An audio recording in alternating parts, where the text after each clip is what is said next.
We're a large primary school. We have students from kindergarten through to year 6. We're in a regional town of Western Australia called Mandurah. In 2011 we were analysing our data and we became quite concerned with our NAPLAN results.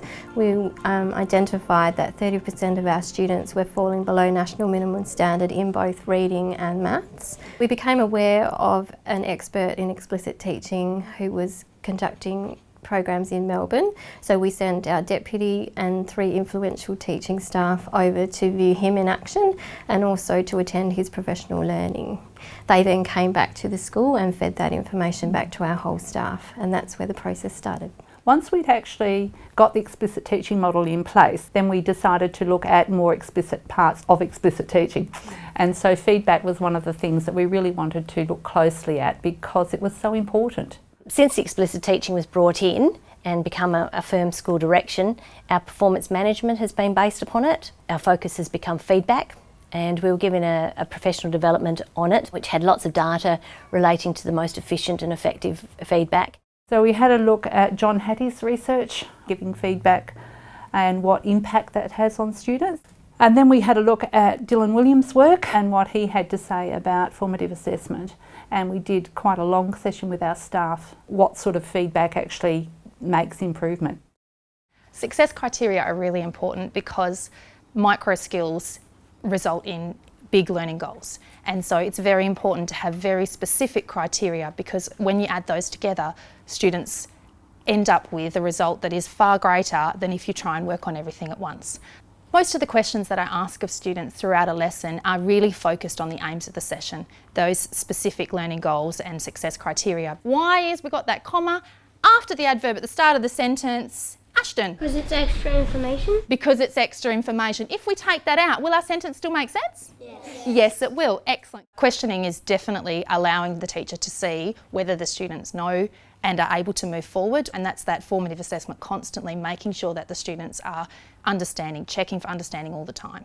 Over-the-shoulder marking is really important in allowing students to focus on the success criteria. However, if a student's work already meets those success criteria, then it's looking for what they can do to improve even further. DUMB, I like. I've used a capital letter. Your adverb is a good one, and you've put a comma there. The courageous but dumb knight went into the dragon's mouth. Oh my goodness, that is foolish.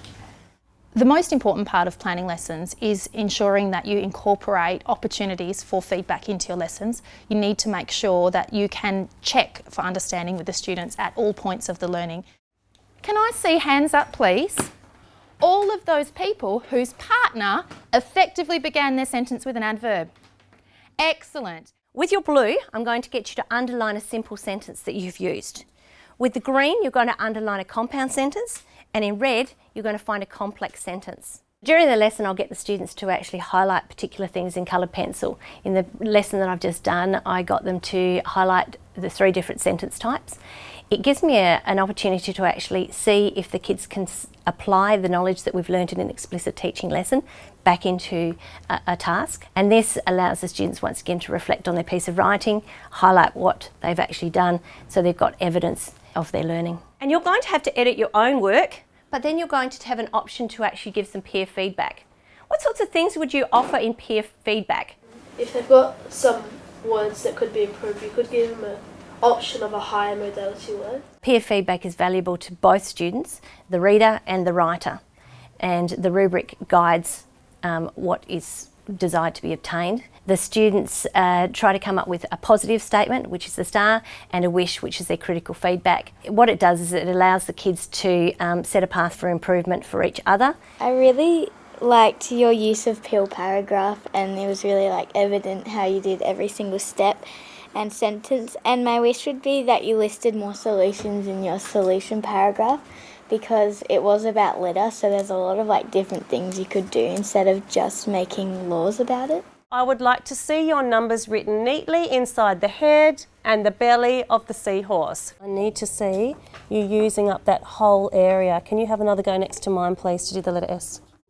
At the end of each lesson, once I have marked their work, I've got a little rubric that I staple into their lesson. It gives me a chance to see which areas I have probably got some gaps in, so I can then go back and, for example, if their numbers are not tall or meeting the areas where they need to be, I can go back and do a handwriting lesson specifically on numbers. So the rubric's actually more for me to see where there are some gaps that I can improve on and plan for my next lesson. We've got a very, I guess, stringent data collection cycle. As a whole school, we analyse our data at a whole school level and we feed back at a whole school level and then discuss it at phase level as a follow-up as to this is what we found, now what are we going to do about it?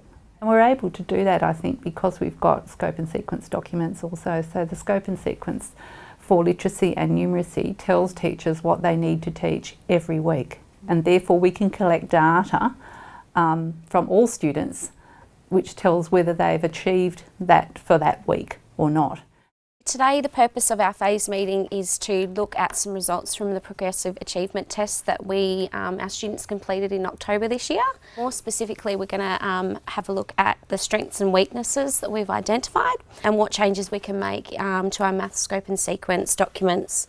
We look at data that we have collected across the year. We look specifically at the weaknesses and strengths that the students may have had during our formative and summative assessments that we've done. We then create an outcome for the staff, and then these are then followed up at future meetings. That then makes everybody accountable to making the changes and having success. Just looking back at the data, there seems to be a bit of a weakness with the problem solving part of things. Looking at the scope and sequence, I've just found we do have problem solving in there, but it's just, if you go through it, it really only just pops up a couple of times a term.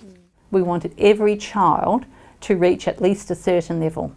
So we put together a benchmark level, which was the minimum standard, and then a standard level, which was that we expected at least 50% of the students to reach that standard level.